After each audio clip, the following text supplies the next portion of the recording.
네, 지난주 서울 서대문구에서 생활고를 겪던 모녀가 숨진 채 발견되는 일이 있었습니다.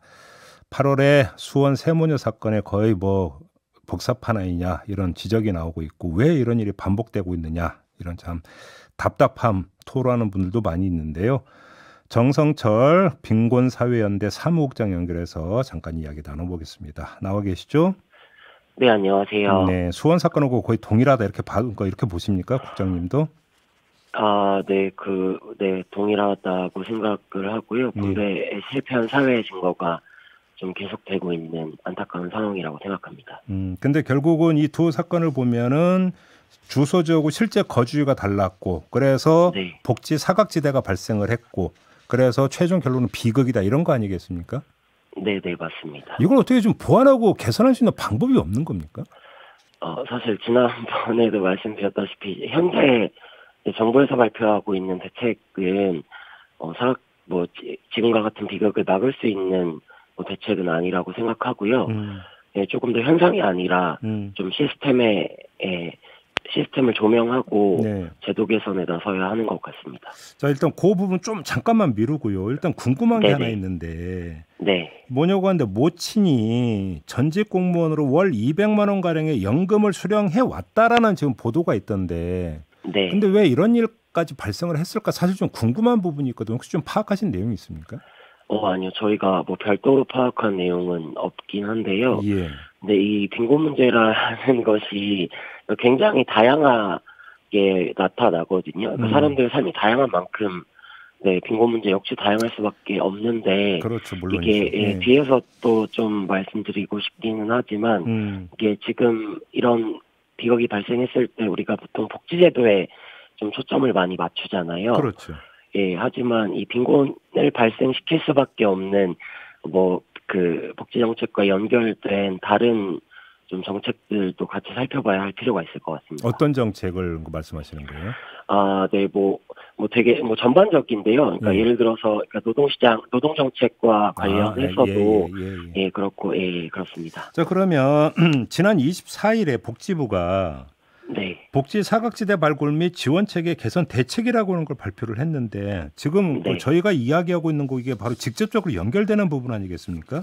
네, 네. 일단 지금 이게 어떻게 그 복지 사각지대를 줄이기 위한 그 실효적인 방안이 담겨 있다고 평가하세요?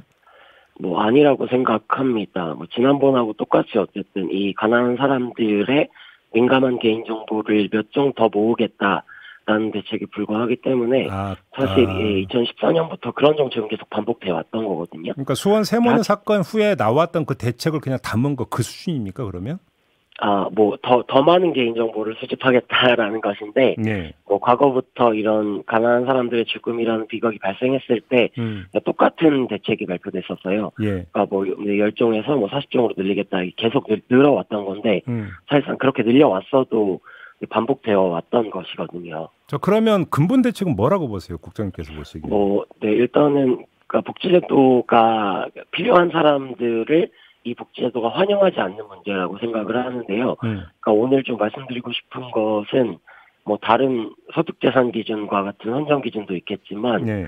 그러니까 한국 같은 경우에는 주소지를 기반으로 이 사회보장제도를 신청하게끔 하고 있어요. 네, 그렇죠. 이제 그러다 보니까 이제 언론에서는 신청하지 않았다라는 것을 굉장히 문제를 많이 삼는데 음. 실제 현장에서는 좀 다르거든요. 어. 그러니까 이것과 비슷하게 실제 거주지와 등록 주소지가 다른 경우에는 음. 실제 거주지 소재 주민센터를 찾아가도 음. 당신의 등록된 주소지로 가라라고 밀어내고 있는 것이 현실입니다. 네. 예, 그래서 영국이나 미국 같은 경우에는 주소지가 없더라도 사회분양제도 신청할 수 있게 하고 있거든요. 네, 어. 이런 좀 변화도 필요한 것 같습니다. 근데 저는 좀 가장 답답한 게, 그래서 주소지가 일치하지 않는다 하더라도 네, 전기 요금이 밀리고 가스 요금이 몇 달 밀려가지고 뭐 끊기고 이런 일이 발생을 하면 네, 그 요금을 내지 못한 그 가구를 방문할 수 있잖아요, 얼마든지. 네, 그렇죠. 네, 저는 이게 되게, 그러니까 그 말씀하셨던 것 같이 그러니까 우리는 발굴 당해야 되고 신청주의가 문제고 이런 것 역시 가난한 사람들을 굉장히 수동적인 존재로 사회적으로 비추게 하는 것 같거든요. 예. 그러니까 사람들이 누구나 마주한 문제를 해결하기 위해서 노력하잖아요.